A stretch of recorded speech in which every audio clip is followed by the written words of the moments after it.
influencias no solo de nuestros expertos y expertas invitadas, sino también de la gente que nos sigue.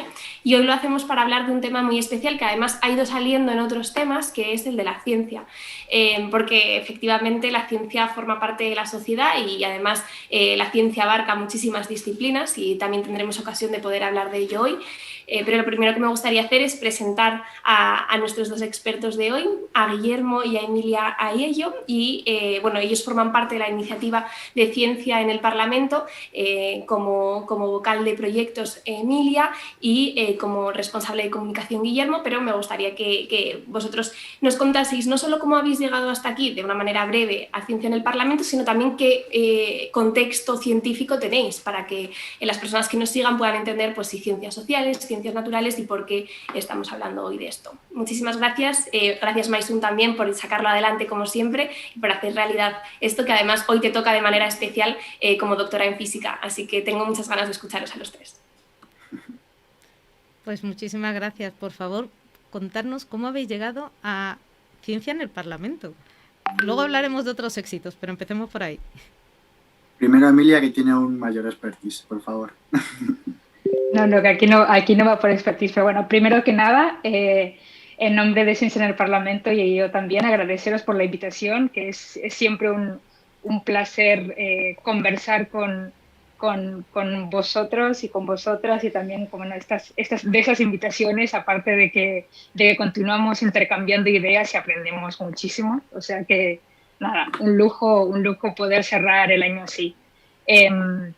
Bueno, yo soy doctora en sociología, yo estudié ciencias políticas en la Universidad Autónoma de Barcelona. Yo nací en Uruguay, en Latinoamérica, pero cuando tenía 14 años, cuando fue la crisis de Argentina, lo mismo pasó en Uruguay, entonces con mi familia emigramos a Cataluña. Nada, estudié ciencias políticas, luego hice un máster en políticas públicas y en trabajo, y luego hice el doctorado en sociología. Y ya, bueno, desde ahí yo siempre me había interesado mucho saber un poco, bueno, pues cómo realmente desde las ciencias sociales, desde la ciencia podemos contribuir a entender qué es lo que pasa en la sociedad y por qué pasan las cosas y cómo podemos contribuir a el progreso social. Entonces, sí, ese interés siempre lo había tenido ahí y creo que conectaba mucho también con mi trayectoria más vital. Hice el máster en sociología, empecé a colaborar con una profesora que había tenido en la carrera y que acabó siendo finalmente mi directora de la tesis. Hice la tesis en sociología y mi investigación en lo que se centraba era en investigar cómo las mujeres gitanas de base están contribuyendo a crear espacios de agencia, o sea, y mejorar sus condiciones de vida, cómo es que están ejerciendo otras formas de liderazgo para mejorar sus vidas y también siendo un motor de cambio dentro de la comunidad gitana. Y eso enlazaba mucho también en que para hacer eso, pues están también trabajando a nivel de base con otras mujeres migrantes, mujeres no académicas, en diversidad de voces en algún sentido. Nada, a partir de ahí, bueno, luego cuando acabé el doctorado, siempre he estado colaborando en asociaciones, lo que se diría aquí grassroots-based organizations, asociaciones a nivel de base, pero también con esa base de entender que para conseguir cambios tenemos que estar a todos los niveles, o sea, entender, bueno, cómo podemos escalar esos cambios, ¿no? Entonces, estando colaborando en Barcelona con una organización que se llama Asociación de Mujeres, Asociación Gitana de Mujeres, Dromcotar Mestipen, también tuve la oportunidad de estar colaborando pues, en diferentes eventos, iniciativas que hacíamos y ver un poco también, pues, también en mi propia investigación, en investigación en proyectos europeos, en proyectos nacionales, en proyectos internacionales, cómo tiene que ser, cómo se está dando el cambio. A partir de ahí, bueno, apliqué a postdocs y ahora estoy en la Kennedy School en Harvard con una Marie Curie, soy postdoc aquí. Y lo que estoy con un profesor que se llama Marcel Gans, que él fue, lo que investiga también o lo que está haciendo es sobre todo promoviendo estas formas de cómo tiene que ser un liderazgo público, y lo que estamos investigando un poco es qué impacto está teniendo lo que él llama narrativas públicas en el mundo y cómo se pueden utilizar eso pues, para tener unas formas de liderazgo más con mayor utilidad social, digámosles, y que sean, pues, que no es una persona, sino que puedan ser liderazgos que realmente den respuesta a los retos que supone el siglo XXI y al final a mí lo que me interesa es, bueno, ¿cómo puedo yo con mi investigación? Y de ahí viene mi interés en ciencia en el Parlamento y por eso fue cuando conecté y creo que conectamos todos que viniendo de trayectorias sumamente diferentes y de disciplinas sumamente diferentes, porque tenemos a personas que están en el mundo de las matemáticas, de físicas, de ciencias sociales, pero lo que nos mueve es, vale, ¿cómo podemos poner el conocimiento al servicio de la sociedad y al servicio de la política? Es al final pues un poco por ahí lo que me interesa y ahora mismo pues al servicio de la Agenda 2030 en algún sentido. Y nada, ese es un pantallazo de mi carrera más o menos científica investigadora.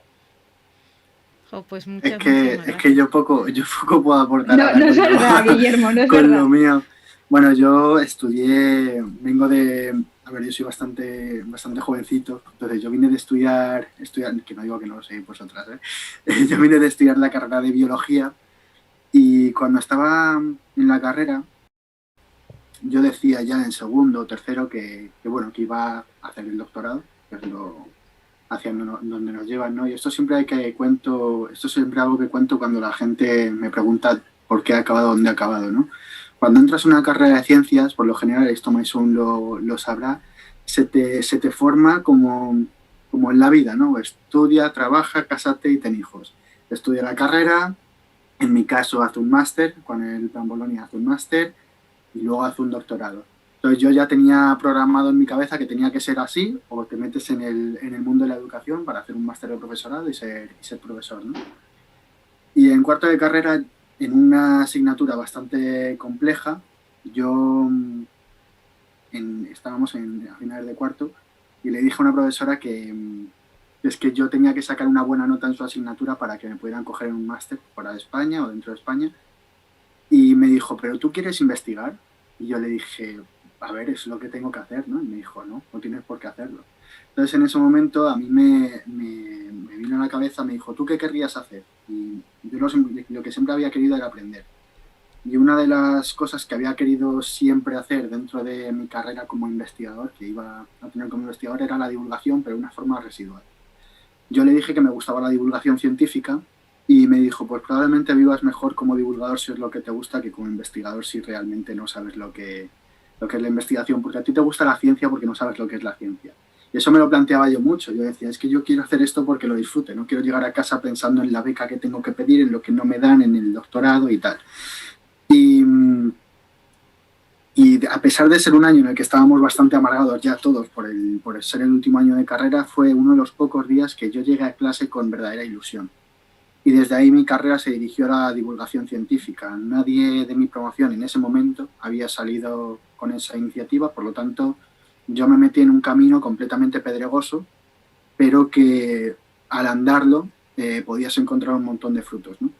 Entonces me metí en divulgación científica. La forma de empezar fue con un canal de YouTube y mientras tanto me metí a estudiar un máster en comunicación social de la investigación científica, en divulgación científica. Durante mi carrera como divulgador, pues aparte del canal de YouTube, he trabajado en diferentes empresas relacionadas con la divulgación, he trabajado en comunidades con divulgadores científicos y por casualidad un día me encontré con Eduardo Oliver, uno de los que empezó a sacar adelante Ciencia en el Parlamento en 2018 junto con otro equipo que a día de hoy sigue trabajando en la actual asociación. Y cuando me planteó lo que era Ciencia en el Parlamento, yo mostré mi total interés desde un principio. Yo siempre he estado interesado en la política.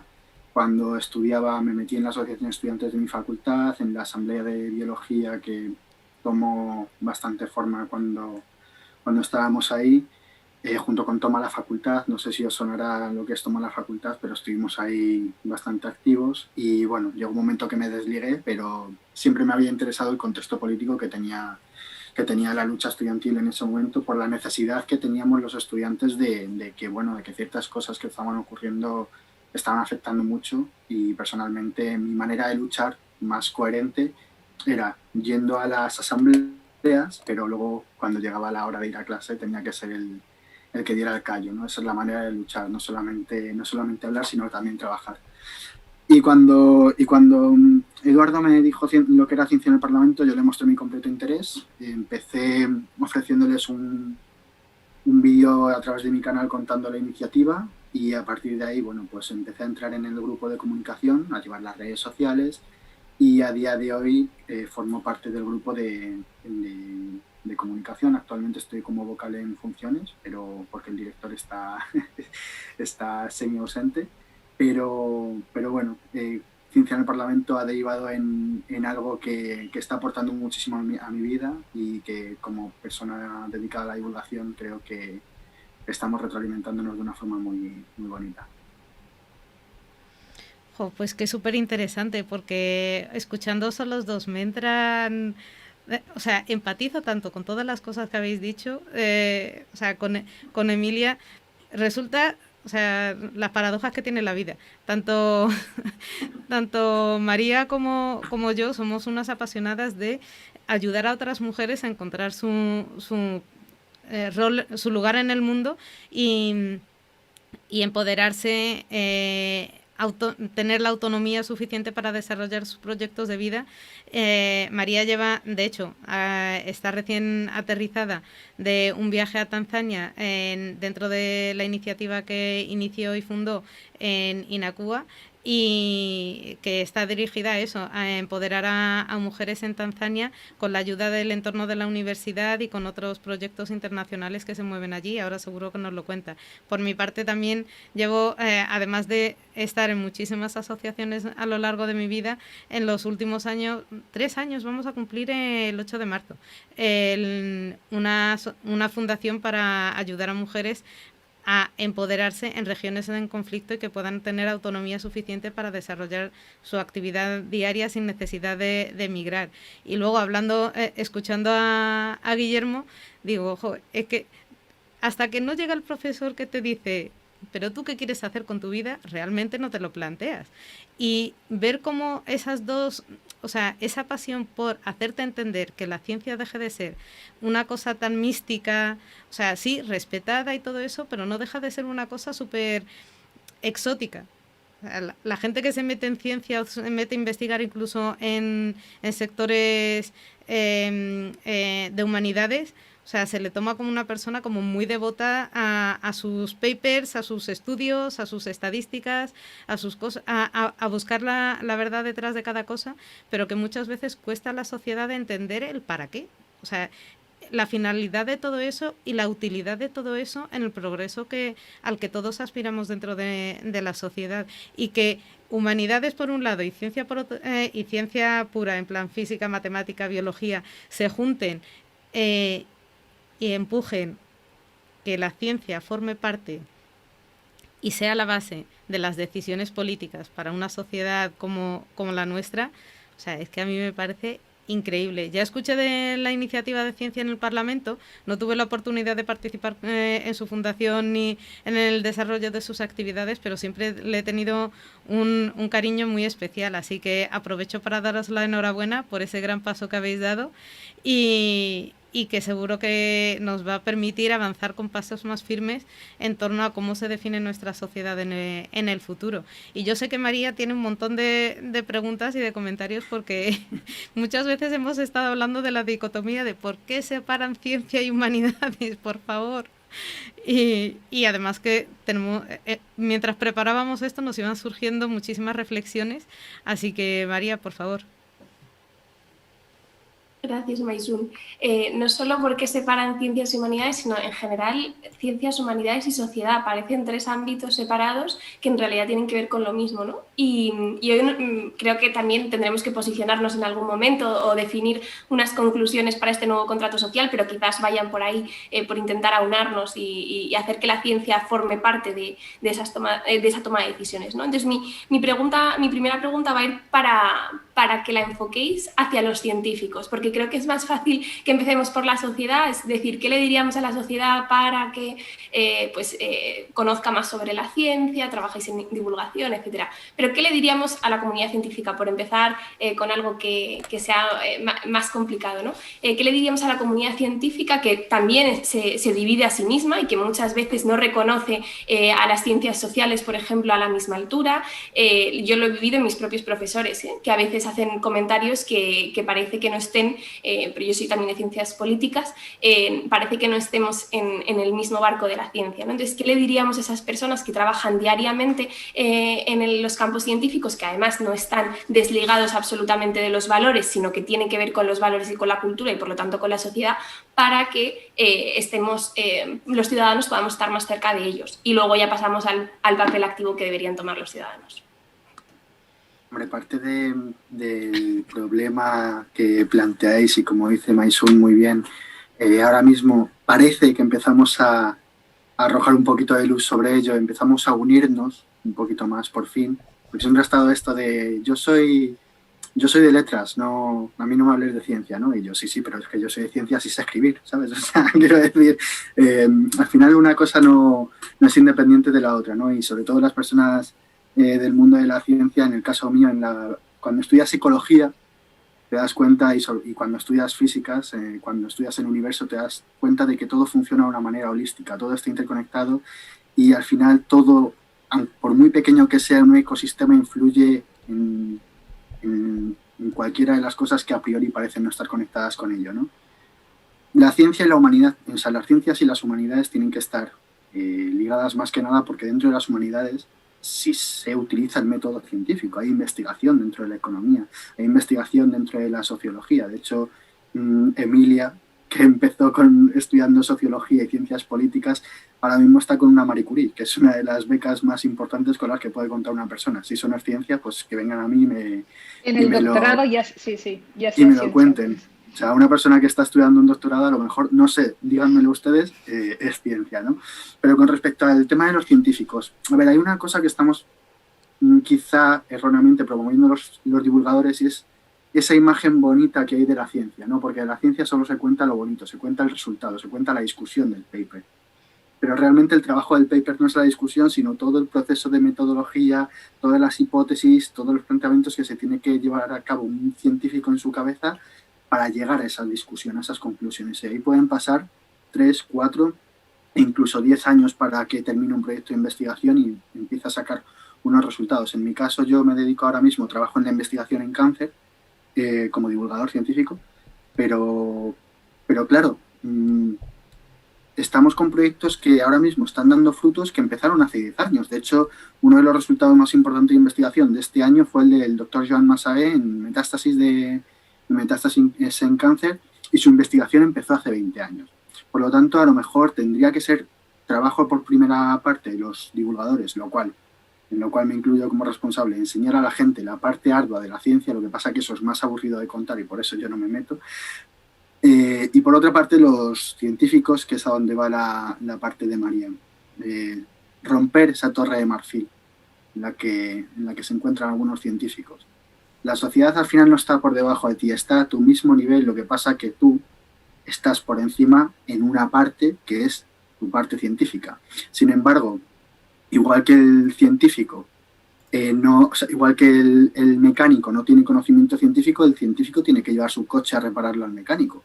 O el científico tiene que ir a un restaurante a que alguien le haga la comida porque no sabe cocinar ciertas cosas que quiere probar. Quiero decir, en todos los campos de la vida siempre hay un experto que va a saber más que tú. Eso es lo que debería hacer al científico ver, que su conocimiento es útil llevarlo a la sociedad porque luego la sociedad se lo va a devolver. Y al final, parte de lo que está haciendo el científico con becas públicas, por ejemplo, en todos los campos de la vida siempre hay un experto que va a saber más que tú. Eso es lo que debería hacer al científico ver, que su conocimiento es útil llevarlo a la sociedad porque luego la sociedad se lo va a devolver. Y al final, parte de lo que está haciendo el científico con becas públicas, por ejemplo, viene de la sociedad. Es dinero que viene del trabajo de todo el mundo. Y eso es algo que se le tiene que devolver. Lo que no se cuenta no existe. Esa es una de las cosas que tienen que tener claro los científicos. Y no digo que todos los científicos tengan que divulgar, porque entonces me quedo sin trabajo, pero sí que creo que es importante que los científicos entiendan la importancia de tener la capacidad de explicar bien sus proyectos cuando llega, por ejemplo, un medio de comunicación a su centro y le pregunta sobre cómo es su proyecto de investigación. A mí una de las cosas que me hizo replantearme mucho el tipo de divulgador que quería ser y el tipo de persona que ha estudiado ciencia que quería ser, y es que me dijo una cosa, o sea, lo que me dijo mi profesora fue, por favor, lo único que te pido es que no te conviertas en un bárbaro especialista. cuando una persona se especializa en el mundo científico, al final se mete en una línea de investigación y al final termina metiéndose en algo tan concreto que su cabeza está centrada a lo mejor en una única proteína que influye en el desarrollo de un proceso tumoral, hablando de mi campo, siempre barro para casa, y a lo mejor no se da cuenta y no se sale de ahí y no entiende el holismo de todo lo que rodea su campo, ¿no? Entonces, por ello es importante que los científicos, para mí, en primer lugar, sepan comunicar lo que hacen en su trabajo, que es apasionante siempre que se comunica bien. Y luego, suscribo 100% en lo que comenta Guillermo, y por añadir una nota a esto, a ver, a nivel internacional, pero tanto la Comisión Europea y aquí, estando pero también en el centro en mi centro de investigación en Barcelona, de Community on Excellence for Research for All, donde estoy, una cosa que está muy clara es que cualquier problema social que tengamos que resolver ahora no lo va a resolver una disciplina solamente, va a venir del diálogo y de la colaboración entre diferentes disciplinas. Eso es que no hay que tener un doctorado para saberlo. Y de aquí viene la humildad con la que científicos y científicas tenemos que presentarnos ante la sociedad. Por un lado, por lo que comentaba Guillermo, porque al final estamos haciendo investigación y yo me tengo que levantar cada día pensando de que si estoy aquí es porque he recibido una financiación y un contrato que está viniendo de fondos públicos, con lo cual el resultado de mi investigación, aparte de rellenar mi currículum, que evidentemente tiene que rellenar mi currículum, también tiene que tener un impacto social en la sociedad. Y eso es un avance de que ya se nos está al menos pidiendo cuentas de, bueno, con la investigación, ¿cómo vamos a realmente servir a los problemas sociales? Y los problemas son muy complejos, evidentemente, y no es ironía, no es que vamos a descubrir la cura del cáncer mañana, ojalá, y para eso estamos trabajando, y creo que es de celebrar, por ejemplo, que esa semana aquí se ha empezado a vacunar por el COVID, es algo que a mí me parece, aparte de emocionante a nivel científico, algo, se me pone la piel de gallina cada vez que lo pienso, y es porque han habido científicos y científicas que han estado trabajando día y noche para que pueda haber la vacuna. Ahora bien, delante de la vacuna también hay toda una logística, unas decisiones de cómo se tiene que distribuir esa vacuna, a quién se le va a dar primero, cómo se va a hacer el proceso de de producción de las vacunas, que no solamente implican a los y las científicas que están produciendo esas vacunas, sino que también implican muchas otras decisiones de ciencia política, de sociología, de economía, de demografía, que tienen que estar sobre la mesa. O sea que, y realmente la sociedad, la gente de la calle, mi familia, mis padres que no tienen estudios universitarios, saben que las cosas son así. Lo que pasa es que muchas veces nosotros, los y las científicas, creemos que la gente no lo sabe, pero evidentemente que lo sabe, la gente no es tonta. Entonces se trata de que realmente, como decía Guillermo, salgamos de nuestra torre de marfil, de nuestra torre de Iber, y que vayamos a la calle. Y eso es una cosa que Ciencia en el Parlamento ha logrado hacer muy bien. Unir y continuar estrechando esos dos mundos de sociedad científica mediado por la política. Y se puede ver en el impacto tan rápido que ha habido en solamente 2 años. ¿Es esto porque de repente un grupo de científicos y científicas se han despertado con un tema? No, evidentemente. Esto es resultado de que hay investigadores e investigadoras que años y años y años llevan reivindicando que la ciencia tiene que estar informando y en las decisiones políticas y que los y las políticas tienen la responsabilidad también de utilizar la ciencia en sus decisiones. Pero lo que ha hecho Ciencia en el Parlamento y lo que hemos venido haciendo estos 2 años es agitar eso y organizarlo para que así sea. Entonces, y el hecho de que el resultado haya sido tan rápido muestra de que el interés es real. Sobre todo, a ver, Ciencia en el Parlamento nació hace 2 años, como dice Emilia, como una iniciativa ciudadana. Es decir, las personas que trabajan en Ciencia en el Parlamento, que trabajamos en Ciencia en el Parlamento, trabajamos de forma voluntaria y realmente dentro de la iniciativa, en mi caso, estoy rodeado de un montón de gente que tiene un nivel dentro de la academia que es alucinante, ¿no? Y toda esa gente se ha unido de forma voluntaria para llevar algo que parece que las dos palabras parecen muy simples, pero realmente no lo son tanto y tiene mucho detrás, que es el asesoramiento científico. De igual manera que los políticos pueden estar asesorados en otros campos del conocimiento, también es necesario que exista un asesoramiento científico, no porque el político no sea capaz de tomar decisiones científicas basadas en otros asesoramientos, sino porque esas decisiones que tiene que tomar un político pueden estar mucho más enriquecidas si están basadas en una evidencia. Entonces, esta iniciativa nació para plantear la necesidad de crear una oficina de asesoramiento científico al Parlamento. No olvidemos nunca que estamos hablando de poder legislativo y esa oficina de asesoramiento científico, la función que tendría sería clara, que los políticos pudieran recibir las evidencias por parte de expertos y técnicos de asesoramiento, que son dos figuras diferentes, para que en el momento que tienen una necesidad o tienen que tomar una decisión o tienen que trabajar sobre un tema determinado, no necesariamente científico, sino cualquier tipo de tema, el político pueda tener un resumencito de 4 hojas con todas las evidencias y todo lo que se conoce sobre ese tema. Y que en base a ese conocimiento, a esa evidencia científica que hay sobre el tema, como por ejemplo el envejecimiento, la educación, la inteligencia artificial, el cambio climático, las resistencias a antibióticos, etc., con esa evidencia en la mano ya pueda tomar una decisión en base a su conocimiento. Lo que ofrecen es básicamente ese apoyo para su propio trabajo. Y además no es un apoyo unidireccional, es decir, un asesor científico, el asesoramiento científico no es un apoyo condescendiente porque el político no tenga conocimiento. Es un apoyo colaborativo, es un apoyo bidireccional. Igual que el científico presta esa evidencia científica al político, el político también puede darle un feedback al científico en base a las necesidades que hay en ese momento desde el punto de vista social. Esto al final es un triángulo, el triángulo SCH, ¿no? Triángulo sociedad, ciencia y política. La ciencia tiene que escuchar a la sociedad y darle a la sociedad ese conocimiento que produce. La sociedad también plantea sus necesidades tanto a la política como a la ciencia y recibe la gestión por parte de los políticos y el conocimiento por parte de los científicos. Y por otra parte, los políticos gestionan esas necesidades que tiene la sociedad y además pueden aportar al científico esas necesidades para que se pueda trabajar de una forma conjunta y no se trabaja en corto plazo, o sea, se trabaja de aquí a años vista y de aquí y en este punto desde hace años con lo que se viene necesitando.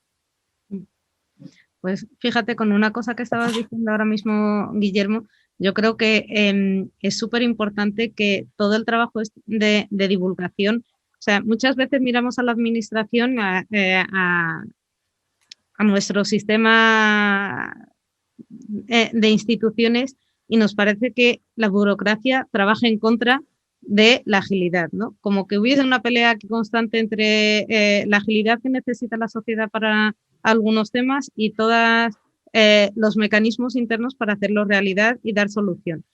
Pero luego cuando coges y dices, no, es que la ciencia también tiene sus tiempos y también tiene sus trámites y también tiene sus escollos y tiene sus momentos de, pues nos hubiese gustado que el resultado fuera así, pero no lo es y tenemos que explicarlo. Y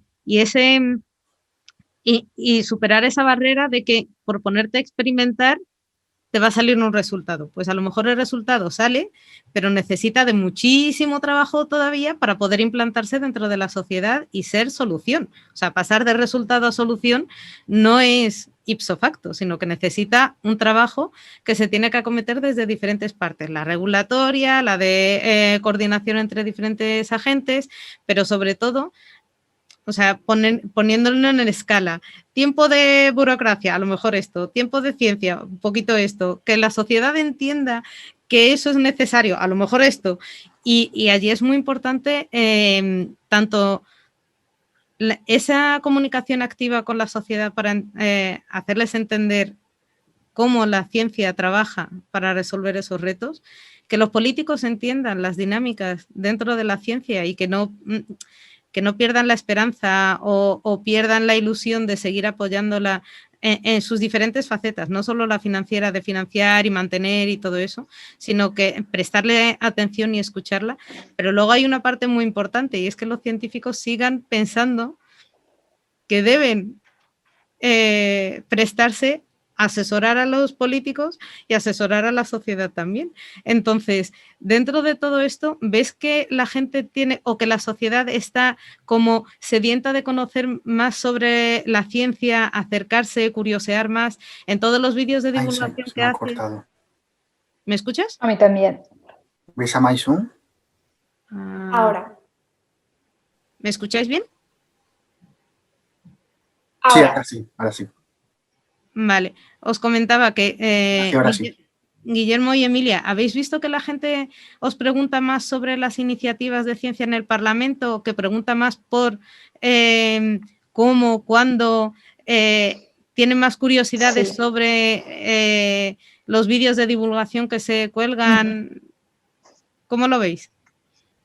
Hombre, yo no te puedo hablar objetivamente porque mucha gente de mi entorno conoce ciencia en el Parlamento por mí, entonces le parece apasionante porque le cuento la iniciativa y le cuento la función de la misma, ¿no? Pero sí que te puedo decir que cuando cuentas lo que es ciencia en el Parlamento y lo que significa y la intención que hay detrás de ese trabajo, todo el mundo coincide en una cosa y es la necesidad que existe de que la política esté conectada con la ciencia. Y luego, cualquier persona coincide en eso. No, 100% de acuerdo. También una aclaración así importante es que, a ver, ciencia en el Parlamento, lo que nosotros yo como ciencia en el Parlamento y la asociación y la futura oficina con la que en todo caso estaremos colaborando, pero de forma informal, no se va a dedicar a hacer investigación, y eso es importante. No, eso lo hacen los y las investigadoras. La oficina de ciencia en el Parlamento o nosotros, el mensaje que estamos clarificando es, en todo caso, lo que tenemos que trabajar es para traducir el conocimiento científico y llevarlo a los y las políticas al legislativo. Pero en ningún momento lo que estamos diciendo es que este organismo o que nuestra asociación se dedique a la producción científica. Es cómo generamos los mecanismos, las conexiones para acercar estos dos mundos.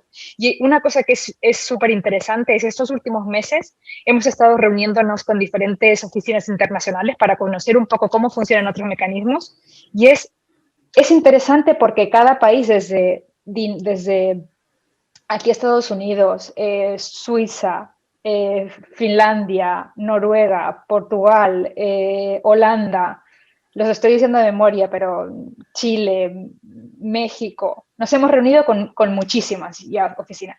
Lo interesante es que cada oficina tiene sus propios mecanismos, y son tanto mecanismos formales como informales. Por ejemplo, hace un par de semanas nos reuníamos con los responsables de la oficina aquí americana, que es la Government Office Science Office o algo así, y una cosa que nos contaban es que una de las tareas que hace la oficina esta, que es una oficina que funciona desde los años 70, para que os imaginéis, está totalmente imbricada dentro del Congreso, y hace 3 años han creado una unidad que es solamente centrada en ciencia y tecnología, que ya tiene trabajando 103 personas, totalmente apartidista, y ese es el gran valor de la oficina. Pero una cosa que hacen, nos comentaban, es producir lo que se llaman spotlights, y nos decían, y que ya no son notas de 4 páginas, son notas de 2 páginas.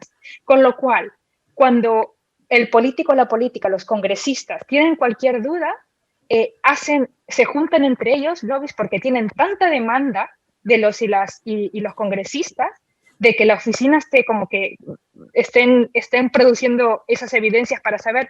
Claro, necesito saber. Nos ponía el ejemplo de que una de las primeras preguntas que les llegó en febrero, cuando la pandemia, es ¿qué tipo de mascarillas van a ser las más eficientes? Claro, evidentemente, igual no había investigación aún al respecto, igual sí, había mucho debate, pero en ese momento la oficina lo que se centró a hacer es, ¿vale? Hacer un escaneo de la literatura científica y de lo que se sabía en ese momento, ponerlo todo junto, 2 páginas, y ahí sale.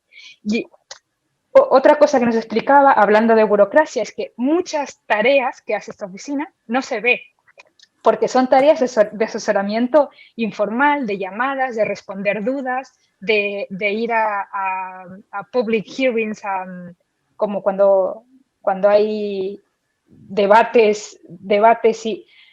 Entonces, claro, o sea, que creo que a veces cuando hablamos de oficinas, congresos, parlamentos, la primera imagen que se nos viene es como burocracia, uff, qué miedo, ¿no? Sobre Pero todo no, siendo científico, ¿eh? exacto, exacto, pero, o sea, justamente lo que se trata aquí es cómo podemos agilizar esa conexión, cómo podemos hacer para que no solamente que exista la oficina es muy importante, pero también es hacer lo que estamos haciendo en Ciencia en el Parlamento ahora y muchas otras organizaciones, entidades y expertos y expertas, agilizar ese ecosistema de que la ciencia está en el día a día. Y, o sea, y que la propia investigación que estamos haciendo, algunos y algunas, y que cada vez más los organismos, desde la Comisión Europea a otros organismos, piden es la investigación tiene que estar hecha también con la participación ciudadana. ¿Cómo avanzamos hacia ahí? Esto que comenta Emilia de ese spotlight de 2 páginas, sin ninguna evidencia, y esto sin haberlo comentado con ella antes ni nada, os digo que probablemente ese spotlight y esa velocidad que hay en ese ecosistema se deba a que el político, al estar ya se está familiarizando cada vez más en esos países con esa oficina de asesoramiento científico. Ya es como que está interiorizando el conocimiento científico. Hablamos desde los años 70, o sea, llevan 50 años con este ecosistema. Está interiorizando tanto el conocimiento científico que ya puede que sepan ya lo que necesitan saber, lo que no necesitan saber y cómo necesitan saberlo. Y por otra parte, los asesores saben cómo tienen que darle ese conocimiento al político, lo cual es muy importante. Y una de las cosas por las que trabaja Ciencia en el Parlamento es eso, precisamente, que se llama emparejamiento. Emparejamiento entre ciencia y política. Es decir, que a lo mejor alguien me mata por este ejemplo divulgativo que voy a poner, pero digamos que Ciencia en el Parlamento podría ser considerada como esa alcahueta que hizo que se conocieran Calisto y Melibea. No, mira, yo te presento a la ciencia y a ciencia te presento a política. Aquí estáis, conoceos, bienvenidos. Contaos cositas. ¿Qué necesitas tú? ¿Qué necesitas tú? Y ponerlo en común. Entonces, eso a mí me parece una de las cosas más bonitas que hace Ciencia en el Parlamento. Podría decir que lo más bonito es la comunicación, pero no, a mí lo más bonito me parece... Si todo va bien, esta es una iniciativa que en el 2021 está en marcha para que salga. Tenemos esas jornadas. Sí, una persona que estuvo en el grupo coordinador, Lorenzo Melchor, bueno, tiene muchísima experiencia en este programa porque de hecho él fue un poco, no sé si bien el diseñador, pero quien estuvo implementando este tipo de programas en Reino Unido. O sea que también tenemos en España personas que tienen conocimiento directo de este tipo de programas y cómo funcionan. Es simplemente capitalizar y traer a nuestro terreno pues ese tipo de iniciativas. Una cosa muy importante que hay que aclarar es que el asesoramiento científico, porque hay gente que puede dudarlo quizá, ¿no? Que el asesoramiento científico nunca le va a decir al político lo que tiene o no que hacer, ni la decisión que tiene que tomar. Los políticos tomarán las decisiones en base a evidencias científicas, pero no en base a lo que le diga la oficina. La oficina y los asesores científicos, los técnicos de asesoramiento, únicamente les van a decir, mira, esto es lo que se conoce hasta ahora sobre esto que tienes que decidir. Pero la decisión última es del político. No sé si si veis tenis o si veis fútbol, el ojo de halcón, lo típico que pide el tenista para saber dónde ha caído la bola, o el VAR en el fútbol, es un poco parecido a lo que sería la oficina de asesoramiento científico. Es decir, el político está en el campo de juego y para saber qué decisión tiene el político, de hecho, es el árbitro. Sobre todo ahora Guillermo, porque parece que el científico es uno y en realidad hay muchas disciplinas y, por ejemplo, hemos podido ver en la pandemia que incluso los científicos no se ponían de acuerdo en cuáles eran las mejores medidas. Entonces, por todo lo que estáis diciendo, veo dos cosas. Por una parte, que al final lo que se está proponiendo y lo que sé que está consiguiendo con estas oficinas es que la ciencia pase a ser una parte del proceso político, que pase a ser algo que además yo, por ejemplo, dedicándome al emprendimiento en Tanzania, hacemos, y es inevitable que haya siempre una fase de investigación, que a lo mejor no me había planteado esto es ciencia, pero lo es porque estoy comprobando pues cuáles serían las mejores formas para conseguir financiación y después que esto sea sostenible, inclusivo, etcétera, etcétera, ¿no? Entonces, por una parte, parece que queda claro que la ciencia tiene que formar parte de ese proceso político. Pero ahora en el cómo, en la parte más concreta del qué se decide, porque al final también qué se investiga es político. Cuando algo va a impactar sobre la población es político. Entonces, entiendo vuestra parte que decís en la que ya le dejáis el trabajo a los políticos, pero ¿qué ocurre, por ejemplo, cuando ante la gestión de la pandemia los científicos de economía proponían algo, los científicos de la medicina decían algo, los epidemiólogos decían algo diferente?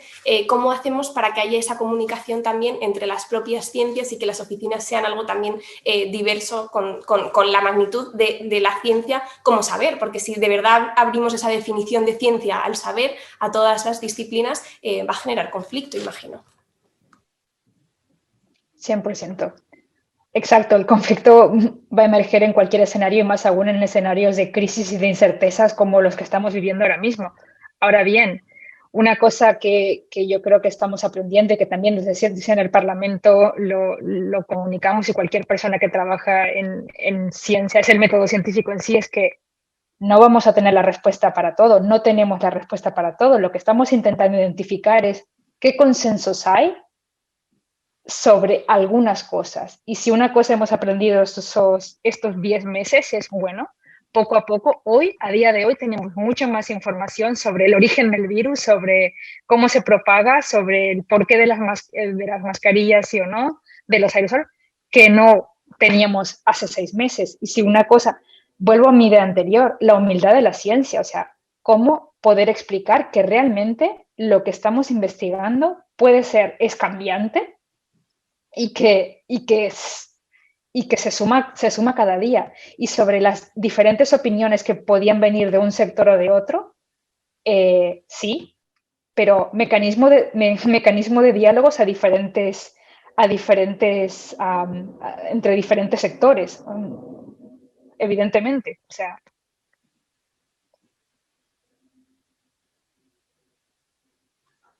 no sé si respondo a la pregunta. Es que como María está muteada y no sé si nos está diciendo, nos está comentando.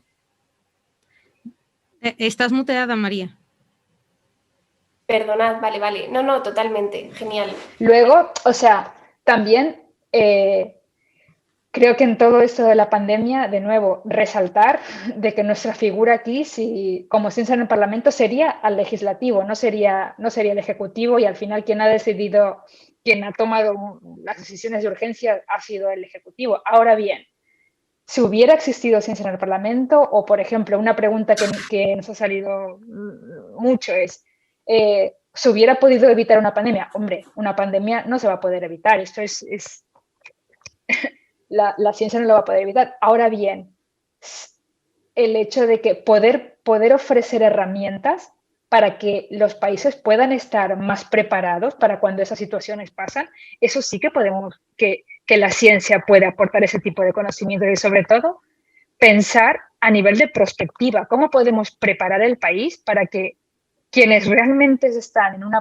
los políticos y las políticas están a nivel de poder pensar cómo queremos ser en 50 años, hacia qué nivel vamos, hacia dónde nos dirigimos, poder tener el conocimiento y las herramientas para al menos saber qué debates se van a estar generando y sobre qué vamos a tener que decidir como sociedad. Y eso es una cosa de que en todas las reuniones que hemos ido teniendo con las diferentes oficinas, sobre todo Reino Unido, aquí Estados Unidos, Holanda lo remarcaban, es los y las políticas de sistemas democráticos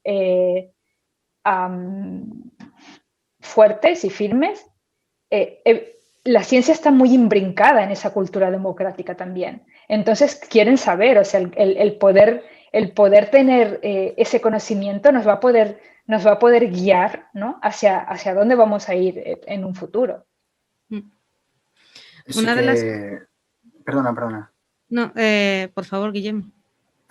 No, que efectivamente el mensaje que acaba de decir Emilia es completamente necesario entenderlo. Desde la humildad hay que tener claro que si hubiera existido la oficina de asesoramiento, esto no habría sido ni mejor ni peor, habría sido diferente. Y lo que sí que se ha puesto en evidencia es que la ciencia es al final una herramienta más, un instrumento que puede ayudar mucho a la evolución no solo de nosotros como personas, sino del país. Es una herramienta muy útil. Entonces esto no es necesario ahora buscar culpables o buscar easy, no. Lo que hay que pensar ahora es en oportunidades. Y la oportunidad que tenemos es saber que en este país ya se está empezando a trabajar para que exista esa oficina, que ha habido una asociación que ha estado trabajando y antes de esa asociación ya había gente que planteaba la necesidad del asesoramiento científico para que los temas que vengan desde la política se puedan abordar con la evidencia en la mano. Como comentaba antes, temas como el cambio climático, es que ya vivimos con ello, ya está en nuestras vidas. Entonces, para la sociedad, la gestión política basada en la evidencia puede ser mucho más útil a la hora de que en su día a día tengan más confianza también en lo que es la ciencia y sobre todo que se pierda el miedo. El miedo es algo que viene del desconocimiento puro y duro. Si desde la política se conoce y se gestiona en base a la evidencia, es posible que también la gente consiga tener esa confianza que en ciertos aspectos todavía no tiene por el impacto de la cultura científica en este aspecto, claro. Una cosa que os quería plantear, escuchando la meta y el propósito, que cada vez que desarrolláis más el objetivo de la oficina, como que se hace más evidente, o sea, no más evidente, es como un plan, ¿de verdad que esto no lo teníamos antes? O sea, a mí me estás... Pero eso pasa con todo, ¿eh? Sí. Ahora mismo tú te ves con un móvil en la mano y dices, ¿cómo he podido estar sin esto? ¿Cómo podía yo quedar con una persona antes sin tener el WhatsApp? Y hace 10 años usabas el 20, pero es que hace 20 años decías, oye, y hace 40 años lo gritabas por la ventana y ya directamente, ¿no? Entonces... Total. Pero al mismo tiempo, mientras lo estabas diciendo, digo, yo siempre, durante la crisis del 2008, hubo una frase que se hizo muy, muy conocida, y es que los estudios económicos nos explican qué pasó, no nos preparan para lo que viene. Eso es. O sea, un economista es alguien que te explica muy bien cómo has llegado a donde estás, sí. ¿no?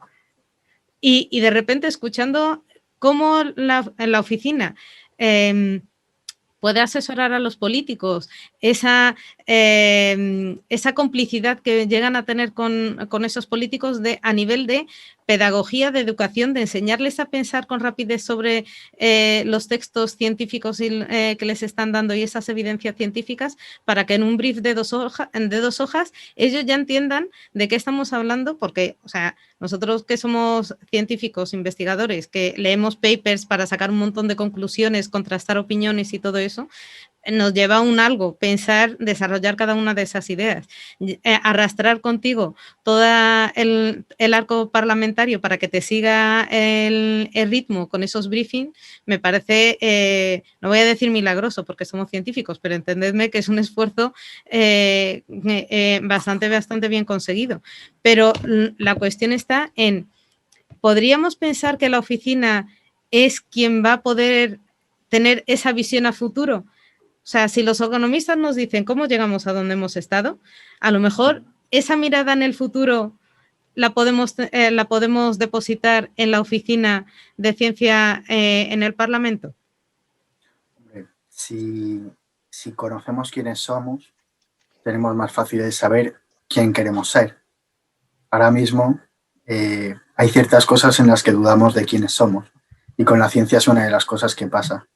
Hay, lo que te digo, hay muchas cosas con las que vivimos en nuestro día a día.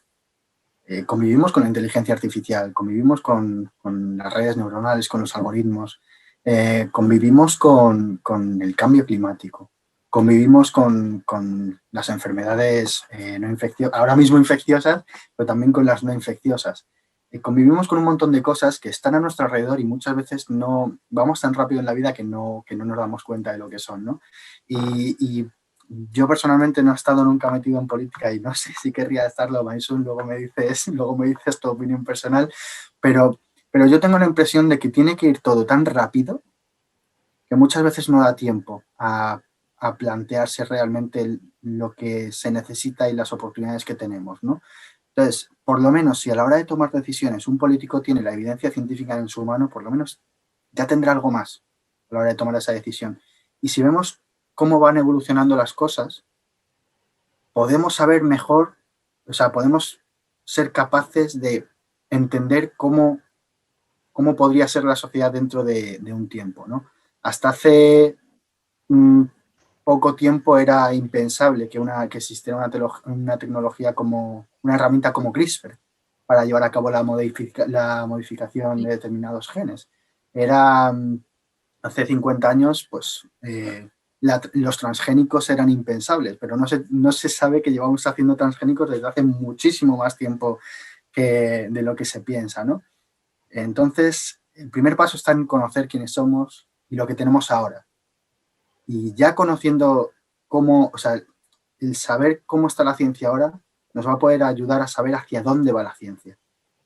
Y no solo hacia dónde va la ciencia, sino hacia dónde vamos como sociedad, ¿no? Cualquier estudio científico, como decía antes, tú tienes tu introducción, ¿no? Que sería la parte, como dices tú, que trabajarían los economistas, ¿no? De dónde está todo. Y la ciencia lo que nos ayuda es, con la discusión, saber hacia dónde podríamos tirar para conseguir nuevos resultados, para construir nuevo conocimiento. Y eso es una cosa muy interesante. Y al final, dime. Sí, no. Y también por añadir una nota a esto, que también ayudarnos a gestionar mejor las incertezas.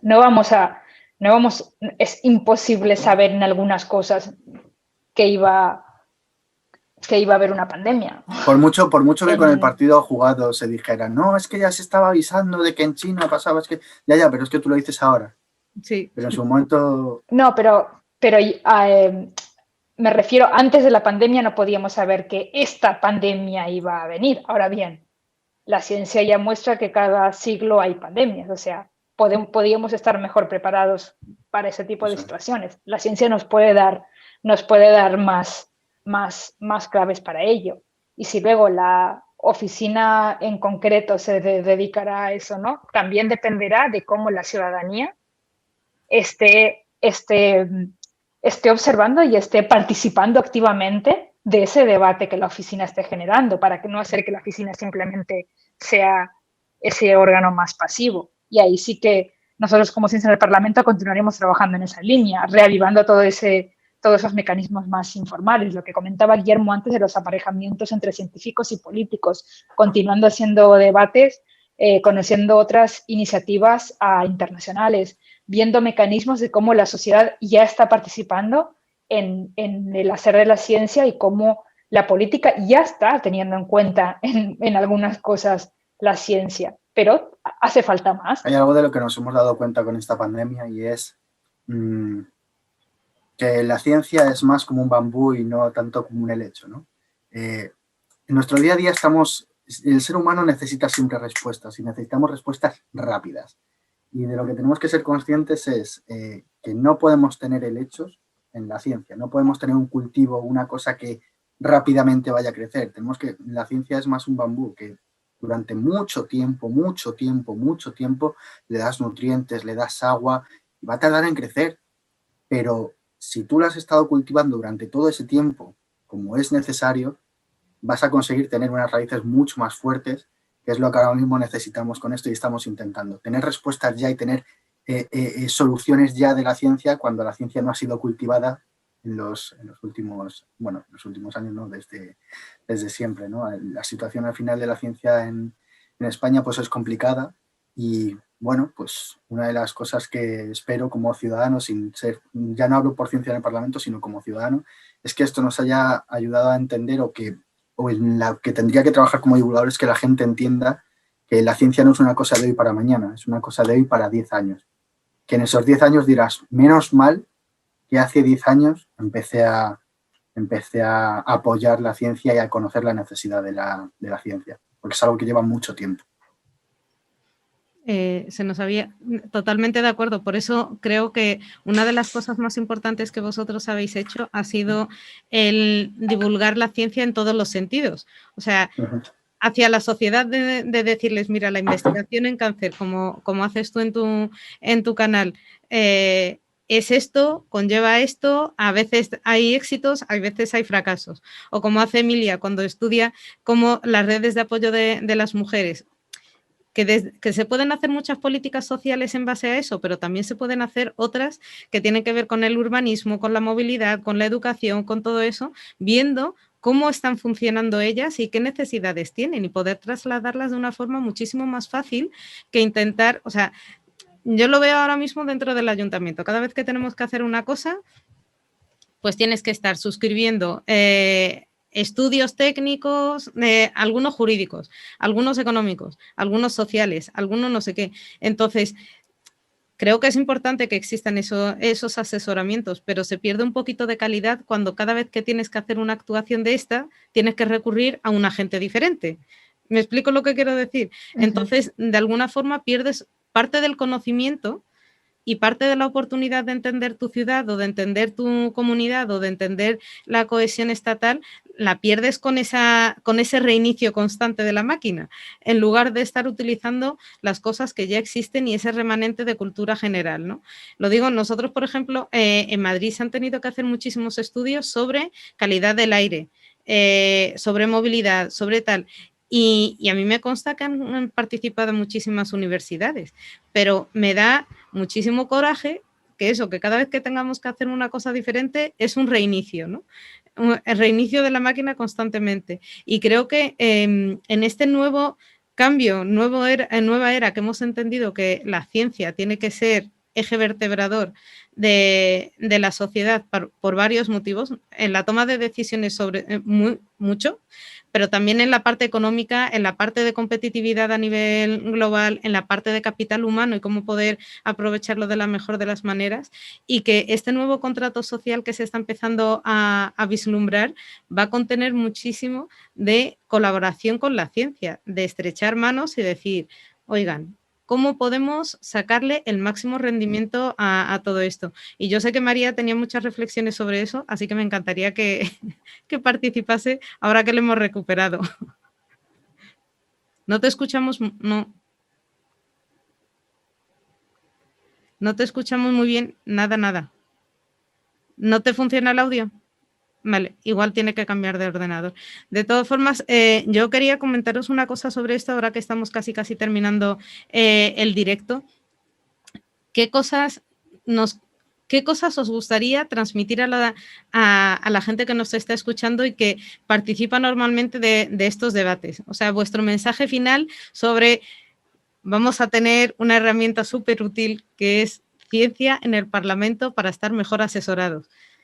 ¿Cuáles son los siguientes pasos? ¿Cómo puede una persona que nos está escuchando formar parte de esto, beneficiarse, ilusionarse y compartir todo lo que tenga que venir?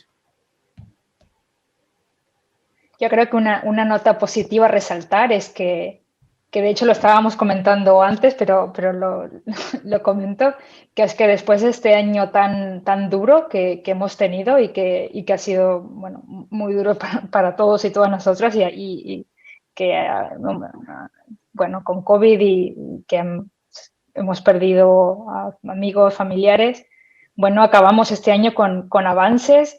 La noticia de esa semana del gobierno es positiva y es positiva porque es un apoyo, todo el arco parlamentario está apoyando la creación de una oficina de asesoramiento de ciencia y tecnología y esto muestra de que los y las políticas españolas están en la línea de lo que estamos hablando, o sea, no hay que haciendo broma, como que hay que convencerles porque ya están ahí. O sea, creo que eso es muy positivo.